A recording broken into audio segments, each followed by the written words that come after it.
Lapitan natin itong grupo ng mga sumali sa ating Pet Fashion Show. Ayan, actually nanonood ako kanina kahit wala pa ako dito, nanonood ako sa live. Ayan, so nagpapahinga pa sila kasi napagod sila sa pagrarampa. Pero mamaya ay huhusgahan na kung sino ang magwawagi sa ating Pet Fashion Show.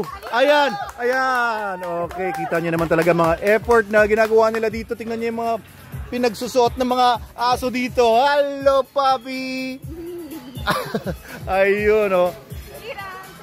Ayan. So, sino palagay nyo magwawagi sa inyo? Hindi po namin alam. Hindi nyo po alam? Ano po ba mga premyo? Bahay, lupa, kotse? Ito daw po resort. Itong resort? Teka.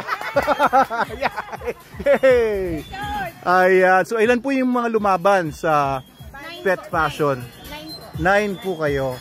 Ayan. Yung iba umuwi na dahil alam na nilang hindi sila mananalo. Ganun po ba? Kayo na lang natira?